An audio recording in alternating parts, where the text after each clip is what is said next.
Frédéric Plourde, bonjour, soyez Bonjour, le bienvenu. Vous bonjour. êtes cofondateur de DFM Europe et avec vous, on va plonger au cœur de l'innovation puisqu'on va parler solutions et puis d'accompagnement des entreprises dans leurs projets IoT, c'est-à-dire c'est l'intelligence des objets connectés. Alors, quel est le rôle de DFM Europe? Alors, DFM Europe, c'est une société qui va donner accès à ses clients à l'expertise, aux nouvelles technologies et la recherche et développement. Et avec une centaine de collaborateurs qui m'accompagnent, on intervient dans 3 principaux domaines: l'ingénierie, l'informatique au sens large et comme vous le disiez et vous le mentionniez parfaitement, l'IoT. Alors, quel service proposez-vous à vos clients? Alors sur la partie IoT, on se définit comme créateur d'objets connectés. Donc effectivement, il n'y a pas que le capteur en lui-même qui est intéressant, mais c'est, plutôt, le service et dans les services, on a, développé, par exemple, je vais vous donner 2 exemples. Je suis Le là pour premier vous écouter, exemple, oui. c'est le GeoSmart One, Mm. qui est une sorte qui est un capteur de tracking, pardon, et puis le l'eFactory. Et je dirais l'eFactory, c'est une couche logicielle, mais c'est plus une philosophie qui donne accès à nos clients, c'est la possibilité de gérer par lui-même son réseau, privé ou public. Très bien. Alors là, vous êtes concret, mais on va aller encore plus loin sur ce sujet-là. Est-ce que vous avez un exemple à nous donner d'une solution, mais vraiment particulière, que vous avez apportée récemment à l'un de vos clients? Alors oui, on pourra en donner plusieurs, mais je vais en prendre un, en continuant ma présentation du GeoSmart One. À partir des données du GeoSmart One, dans le domaine du BTP, on permet à nos clients, de suivre évidemment leurs outils, Mhm. de voir, si les outils sont bien chez le client ou ils sont en stock. Donc ça permet de faire un suivi quotidien Ouais. du stock.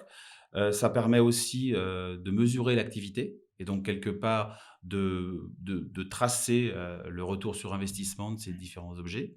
Et puis, l'intégralité, de ces datas sont connectées ou couplées, si j'ose dire, au service de comptabilité, ce qui fait que ça simplifie de manière, C'est un gain de temps. ouais, Mhm. exactement, sur la partie bordereau et sur la partie facturation. Très bien. Vous parlez de vos clients, mais qui sont-ils ces clients? Vous vous adressez aux collectivités, aux entreprises, Alors la granularité des clients chez DFM est très vaste puisqu'on peut, intervenir, sur une start-up sur un point précis. Mm. On peut accompagner nos PME dans l'industrie 4.0, mais on peut également intervenir dans des grands groupes et entre, l'ensemble de cette granularité, on peut aussi rajouter les collectivités locales, pardon, sur le city le smart city et Ouais. puis également, des collectivités ou des hôpitaux, pardon. Des hôpitaux, Mmh. qu'est-ce que vous allez proposer comme service au CHU, par exemple? Alors sur au CHU, on a une solution qui, avec les objets connectés couplés à de l'intelligence artificielle, permet de suivre les biens et les personnes, Mhm. au mètre près.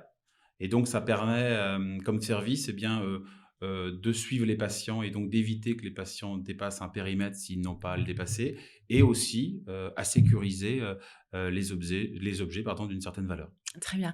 Vous n'êtes pas les seuls sur le marché. Comment vous positionnez-vous par rapport à la concurrence et qu'est-ce qui fait votre singularité? Alors, il y a plusieurs, questions Ah oui? donc la 1re, c'est que, l'objet, l'IoT en général n'est pas une solution qui se retrouve sur l'étagère, heu et donc on est challengé, quotidiennement, avec nos clients pour leur Ouais. trouver leur solution à eux.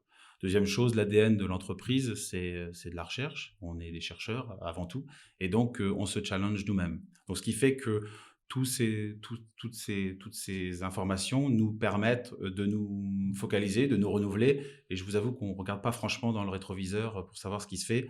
On a bien à faire autrement. Très bien.